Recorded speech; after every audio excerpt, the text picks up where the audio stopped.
The pain after appendicitis is a dull, throbbing ache that makes you appreciate every movement that doesn't cause agony. My Capitol Hill apartment had turned into a sanitarium for one patient. The world had shrunk to the sofa, the bed, and the path to the bathroom. In that quiet, painful routine, I began to notice Teddy, the old teddy bear, a hand-me-down from my grandfather, once cream-colored, now the shade of weak tea. With one glass I dulled by time, he presided over the bookshelf in the living room. Among the novels I never quite finished, like an impassive sentry, I paid him no mind until I got up for water that first night. Walking back through the living room, I felt watched. I stopped. Teddy wasn't on the shelf, he was sitting on the high back of my armchair by the window, and he wasn't facing the room, but in profile, staring directly into the dark maw of my bedroom door. My heart gave a ridiculous little jolt of fright. I brushed it off.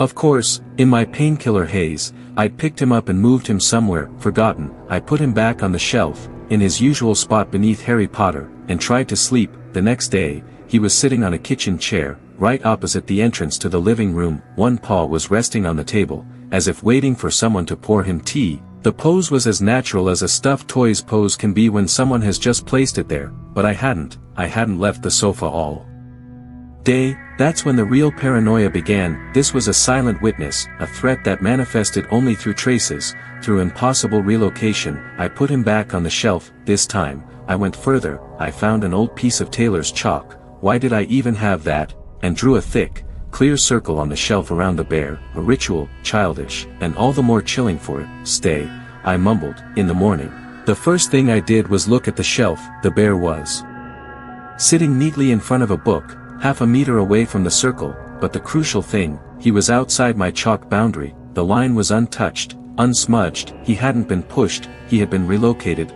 or had stepped out himself. An unsolvable obstruction in my own living room. Physics said no, but worn plush said yes. Then the phone rang, the landline, an old rotary dial relic I kept only for the internet. The ring was sharp, tearing the silence. I picked up. Hello. In response, heavy, measured breathing, not sleepy, not suffering, controlled, and in the background, barely audible, a child's music box tinkled. Do-do-do-do, a familiar tune I couldn't place. The calls repeated, always when I was alone, always when I looked at the bear, installed in a new spot. On the hallway floor, on the windowsill, on the washing machine lid. He was getting closer, step by step. Fear gave way to despair, despair to anger. Enough. This was all a hallucination of a tired, sick brain, poisoned by pills and isolation, would simply throw out the source of the hallucination. A solution as clean as a gulp of air. I walked up to the bear. He was sitting on the floor by the bedroom threshold, his head tilted as if pondering whether to enter. I bent down to grab him, and felt something hard under the fabric of his belly, beneath the worn pile, rectangular, the size of a matchbox. My hands trembled. I took him to the kitchen, found the scissors. The seam on his stomach was old, crude. I cut it open. From clumps of stuffing that smelled of dust and time, I extracted it, a tiny dictaphone, very old, from the 90s, with a mini cassette inside. I pressed play. The tape hissed, and then, a voice, hoarse, breaking, full of unspeakable terror, my grandfather's voice. Years before his death, before the dementia that erased his person. He watches me, Granddad whispered, and his chattering teeth were audible in the whisper. He moves when I sleep. I lock him in the closet, with a key, but in the morning he's on my nightstand, watching. I don't know what he wants. I thought I was losing my mind until I found this, a recording of my father. The same whisper, the same terror. A pause. Ragged breathing into the microphone. If you're hearing this, it means he's chosen you, the next keeper. Don't throw him out, don't try to destroy him. He'll come back, and he'll be angrier. Just watch, keep watch, let him move. Maybe one day he'll reach you and explain everything, or take you. I'm sorry, Evan, I didn't know who else to leave him to. The recording cut off there. I sat on the kitchen floor, the bear in one hand and the dictaphone in the other. An icy understanding flooded my veins. This was toxic help in its purest form, an inheritance, not of money or jewels, but of debt, a curse. My rational explanations crumbled. This wasn't a glitch, not an illness, it was a ritual, and I was now its unwilling priest. I didn't throw the bear out, I couldn't. Granddad's words had sunk their hooks deep into my mind. Don't throw him out, he'll come back, and he'll be angrier. The fear of unknown consequences proved stronger than the fear of the toy itself. I put him back on the shelf. I drew no circles. Every morning now, I wake up with the same ritual. Searching for him first with my eyes, he's on the chair, he's halfway down the hall, he's sitting on the dresser in the bedroom, 2 steps from the bed, his glass eye catches the first morning light. I remember Granddad only vaguely, a kind man, always tinkering with something in the garage. I never knew what horror lived with him in the quiet of his house, now I know, and that horror now lives with me. I am the keeper. I watch as he draws nearer, I don't know what will happen when he finally reaches my bed. Will he move to the pillow? Lie down beside me? Or just freeze, staring at my face while I sleep? The most terrible part is that I'm starting to accept it. This is my cross to bear, my family heirloom. Sometimes, on especially quiet nights, I think I hear that same childish tune from the telephone. It doesn't come from the receiver, it sounds, very faintly, as if from behind the wall, or under the bed, or right inside my head. Reminder. The process is ongoing, he is moving, and my job is to watch, until it's too late for anything else. In New York, you rarely see death face to face. It's hidden behind ambulance doors, in the haste of the courthouse, in taxis carrying the grieving faces of relatives. My new first-floor apartment in Brooklyn was supposed to be a fresh start. Remote work, my own space, quiet. The quiet was broken by Mr. Alders, my upstairs neighbor. He was a quiet old man whose existence I measured in sounds, the sharp, metallic clang of his mailbox at 4:30 p.m., slow, shuffling steps from the kitchen to the living room at 7 in the evening, the drone of a TV, always on the same news channel. It was the background noise of my new life, as predictable as sunrise. Then, last Wednesday, the predictability ended. I heard unusual bustle. Quick footsteps, muffled voices, peering through the peephole. I saw paramedics wheeling out a sheet-covered gurney. A stooped man with keys followed, probably the super. They left. A silence settled, not just an absence of sound, but a thick, cottony stillness not even broken by the hum of the refrigerator. I felt a strange guilt and sadness. The world above had emptied, and the next morning, right at 7 a.m., the sound came. Thump, clatter, clatter, clatter. The familiar, distinct sound of a nightstand or chair falling, followed by a rattling tremor. I froze with my mug in hand, then, shuffling steps, the familiar, slow ones, from the bedroom to the bathroom, then, the squeak of a faucet and the hiss of a shower. For exactly 10 minutes, my fingers went cold. I looked up and stared at the ceiling. The silent witness to my fear wasn't ghostly footsteps, but the most mundane, material sounds possible. Someone was living upstairs, or reproducing life. On the second day, it repeated, exactly, thump, clatter, clatter at 7 a.m., steps, shower. That evening, at 8 p.m., the TV droned to life, the same muffled hum of news. I stood in the middle of my living room, listening to this performance from an empty apartment, and felt goosebumps crawl up my spine. It was an unsolvable obstruction.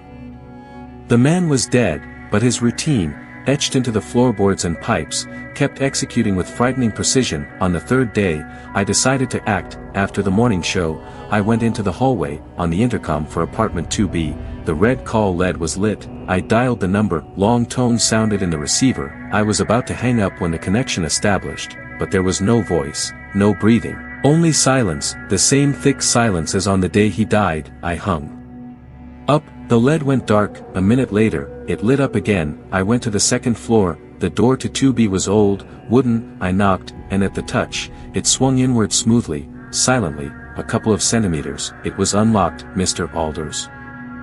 I called softly, sorry to disturb. I pushed the door open. Inside smelled of bleach and fresh paint. The apartment was utterly empty. No furniture, no pictures, no rugs, bare walls, shiny linoleum, not a speck of dust. But in the stream of air from deep within the apartment, mixing with the chemical cleanliness, hung a faint, yet recognizable scent. Old-fashioned, sharp cologne, Old Spice. His scent, panic gripped me. I slammed the door and ran downstairs. That same day, I wrote to the management company. Their reply was quick and bureaucratic.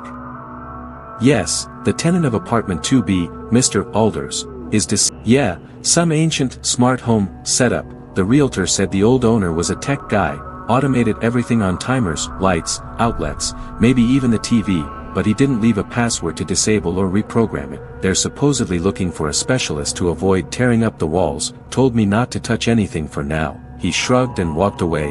I stayed standing on the street. Icy calm replaced the panic. The change in the rules had happened in my mind. This wasn't A ghost, not a spirit. This was an analog machine, a set of relays, timers, and outlets programmed to mimic life. The shower turned on not because someone was bathing, the TV droned not because someone was watching, the nightstand fell because at 7 a.m., power was sent to an outlet connected to some vibrator or fan that shook it. The apartment was an empty shell, but its electrical nervous system, its low-tech soul, was alive. It was executing a program, a looped script. Of Mr. Alders's final days, maybe he'd set it up for security, maybe due to encroaching dementia, to remind himself of things, or maybe just because he hated silence. Now I listen, every morning at 7 o'clock, every evening at 8 o'clock, I can't call the police, they'd hear silence in an empty apartment, I can't complain to management, they know no one is there. I've become the only living witness to this simulation, and the most terrifying part is I'm starting to predict it. 1. Know when the closet door will creak. At 2 p.m., he checked his mail. I know when the kitchen light will turn on for 5 minutes. At 6 p.m., dinner time. It doesn't want anything from me, it doesn't even know I exist, it's just running code. But in that purposelessness, in that eternal, mindless repetition of an empty ritual, lies a pure, unadulterated horror. This isn't life after death, this is inertia. It's the echo of a habit, written into the wiring and continuing to sound in the void, long after the voice that said it has fallen silent, and I, a prisoner of the first floor, listen as a play for a dead audience unfolds above my head, and I wonder what will happen when the batteries in the timers finally die, and a real, final silence falls, or if it never will, because the system has learned to recharge itself, and this cycle will last forever, winking its red call lead in the empty hallway, calling out to someone who will never answer again. Post-operative apathy is like living under a thick layer of cotton wool. The light from the windows in my Capitol Hill apartment seemed dim, sounds were muffled, time flowed slowly and stickily. The only witness to my decline was Teddy, the old teddy bear handed down from my grandfather. He presided over the bookshelf in the living room, with a worn nose and one dull, watching over my kingdom of pain and TV series. I paid him no mind until the broken causality began. I noticed the first displacement when I returned from the bathroom at night. Teddy wasn't on the shelf, but on the back of the armchair by the window, and he was turned, not toward me, but toward the hallway leading to my bedroom. My mind, fogged with codeine, offered a simple explanation. I myself, in a half-delirious state, had picked him up and moved him, forgotten, of course. I placed him back on the shelf, under the Stephen King volumes, with the ironic thought that cheap horror now lived in my living room. But the next day he was sitting on a kitchen chair, his paws were neatly folded on the tabletop. The pose was so natural it seemed as if someone had just sat him there for a chat. I hadn't done it. I hadn't left the sofa all day. A slight shudder, unrelated to the pain in my incision, ran down my back. That's when I decided to conduct an experiment. I placed Teddy in the very center of the bookshelf and drew a wide chalk circle around his pedestal, like a magical barrier from childhood ghost stories. Stay here, I whispered, defying fate. In the morning, I saw the result. The chalk circle was untouched, but Teddy was sitting on the floor, half a meter from the shelf, neatly outside the boundary of the drawn ring. He hadn't been pushed, he had been relocated. The effect, his new position, existed without a visible cause, physical action. Reality had cracked, and then the phone spoke, the old, corded landline gathering dust in the corner. It rang every evening, exactly at 9, in the receiver. Not silence, but heavy, monotonous, unnaturally even breathing, and in the background, a barely audible, looping melody from a child's music box. Familiar, the very one that played in my grandfather's room when I was little. This was a change in the rules. The threat had moved from silent movements to direct, albeit soundless, contact. It was calling me, reminding me of itself. I could no longer ignore it. A decision matured, simple and radical. Throw it out, burn it, get rid of this piece of rag and old stuffing. I bent down to grab him from the floor in the hallway. He had made it here too, and my fingers bumped against something hard under the fabric on his belly, rectangular, the size of a matchbox. My heart sank. I brought him to the kitchen, took the scissors. The old seam on his belly came apart easily. Among the dusty, musty-smelling filler lay a dictaphone. Very old, using a mini cassette. I pressed play.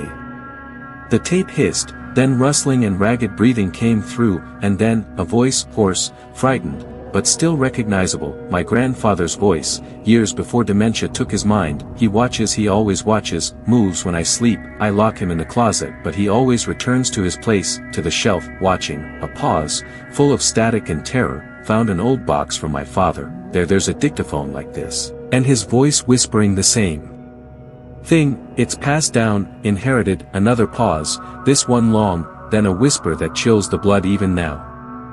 If you're hearing this, it means he's chosen you, the next keeper. Don't get rid of him, you mustn't, he won't allow it, and it will be worse. Just observe, let him observe you, it's your duty now. Forgive me. The recording cut off. I sat on the kitchen floor, the rag body of the bear in one hand and the dictaphone in the other. The horror I felt gave way to something else, not fear, but an icy, all-consuming understanding. This wasn't that riddle I had been asking myself the questions: how and who? How does he move? Who is calling? The real question was what for? I now had the answer. For observation, for passing on a debt, so that someone would always be watching someone. This wasn't revenge, not possession, it was a job, a hereditary position. I didn't throw Teddy out. The thought now provoked not a fear of poltergeists, but a dull, animal anxiety, as if I were throwing an old, but still living, breathing family heirloom into a dumpster, like a photo album of ancestors. I put him back, not on the shelf, in the corner of the living room. I couldn't bring myself to put him out of sight, and now I live with this knowledge. Every morning I wake up and the first thing I do is look for him with my eyes. He's halfway between the living room and the bedroom. He's sitting on a stool in the hallway. He's standing right at the bedroom door, leaning forward as if listening. He is getting closer, methodically, inexorably. The phone no longer rings. Its task is complete, the message delivered. Now there is only him and me. Keeper and object of observation, and I don't know what will happen when he finally reaches my bed. Will he sit on the edge? Climb under the blanket?